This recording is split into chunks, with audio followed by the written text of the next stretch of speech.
Bonjour tout le monde, voilà. Bienvenue en 2018.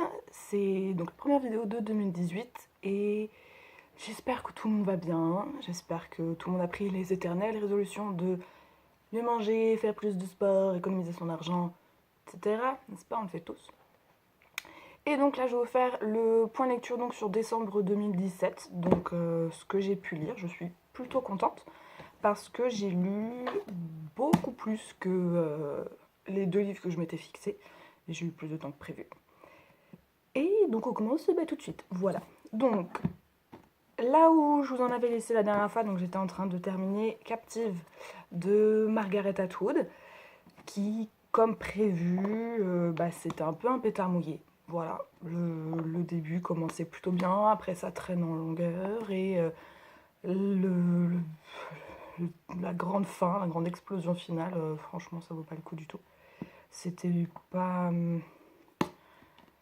C'est vraiment torché en 2 pages en fait, donc ça n'a pas beaucoup d'intérêt par rapport à la Servante écarlate qui, voilà, vous tenez en haleine jusqu'au bout, là c'est pas du tout le cas. Bon, donc concrètement, celui-ci pour commencer Margaret Atwood, je ne recommande pas vraiment, voilà.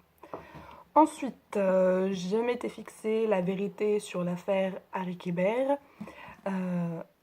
Excellent, excellent, excellent, énormément de rebondissements. Il y a limite un moment où on se dit quand est-ce que ça s'arrête. Mais vraiment très très bon parce que voilà, l'explosion, là, contrairement à Captive, l'explication, le grand dévoilement final, quand il y en a plus, il y en a encore. Et non, il est vraiment très très très très bon. C'est un sacré pavé, il fait 830 pages là, je vois.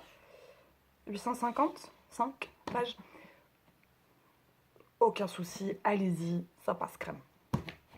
Ensuite, j'ai eu le temps de lire Juste une ombre de Karen Gibel. Voilà. Là, c'est une jeune femme qui se sent suivie, qui se sent observée, qui remarque des petits changements chez elle et qui tombe dans la paranoïa la plus complète. Et je l'ai ouvert, je ne l'ai plus lâché. Concrètement, il vous tient en haleine jusqu'au bout. Même quand on sait qui est le méchant, quand on sait ce qui arrive à tous les personnages, il y en a. Il y a encore des événements qui arrivent, donc franchement, il est très très bon. Il est passé tout seul aussi. Et petit spoiler, pour une fois, on n'attrape pas le méchant à la fin. Voilà, c'est pas mal, ça change un petit peu. Ensuite, j'ai vu La Reine du Tirling de Erika Johansson, voilà, que j'ai emprunté de la bibliothèque. Parce que, n'est-ce pas, une de mes bonnes résolutions, c'est de ne pas acheter de livres et donc d'aller à la médiathèque, qui est en face de ma rue. Celui-ci, bon, c'est pas mal. C'est du young adulte. C'est pas passionnant, voilà.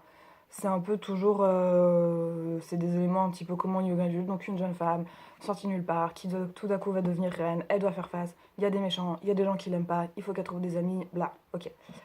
C'est bien écrit, ça porte bien, il n'y a pas de problème. Mais, voilà, c'est pas... J'irais pas forcément lire le tome 2. Voilà, c'est sympa, je pense que, sincèrement, pour du young adult, ça se tient, c'est pas bêtifiant, il n'y a pas une histoire d'amour insupportable, il n'y a pas un triangle amoureux à 2 balles, voilà. C'est pas mal, ça va. Donc, je crois que j'ai un petit carnet de lecture, j'ai dû lui mettre un 4 sur 5, quelque chose comme ça. Bon. Ça se lit, ça se relit pas, concrètement. Voilà. Ensuite, bon, alors là, c'est pas du tout un roman. J'ai lu une explication de la Torah par Philippe Haddad. Donc je ne suis ni juive, ni catholique, ni musulmane, ni bouddhiste, ni rien du tout. Du coup, je me cultive et j'essaie d'en savoir un peu plus. Et en termes d'explication d'un livre saint que j'ai jamais lu, c'est pas mal, franchement. C'est très très clair. Il y a quelques passages du coup de la Torah qui sont retranscrits, donc il explique concrètement ce que ça signifie, etc. Il explique le fonctionnement sur les fêtes religieuses, tout ça. Donc c'est pas mal, c'est court en plus, ça fait quoi, 190 pages. C'est vraiment... c'est pas mal. Et puis du coup, je me sens moins con. Voilà, parce que je sais un petit peu plus de quoi on me parle quand on parle de la Torah. Ensuite, j'ai lu Bad Science de R.J.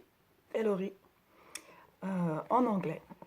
Et là, c'est l'histoire de deux jeunes garçons qui vont partir, qui sont dans un centre de correction pour jeunes, et qui, parce que leur vie n'est pas assez pourrie, vont se faire kidnapper par un psychopathe qui va les embarquer donc sur les routes du sud des États-Unis.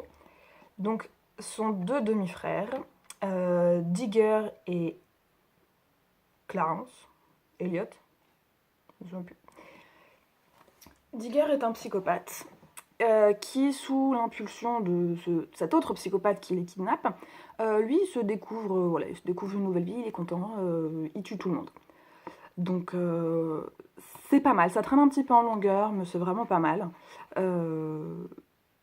Et le final, il est pas hyper joyeux non plus. Donc c'est bien, ça change du héros qui sauve tout le monde à la fin, etc. etc. C'est pas mal.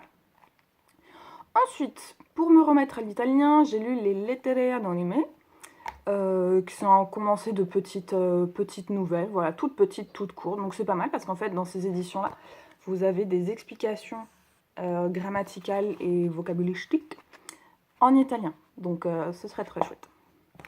Et enfin, Identité Ojibwe de Richard Wagamese, voilà, qui en fait est l'incipit d'un de ses romans qui a été traduit pour la Cube, que j'ai reçu donc il y a 3 mois, un truc comme ça. Et franchement, ça donne très très envie de découvrir cet auteur.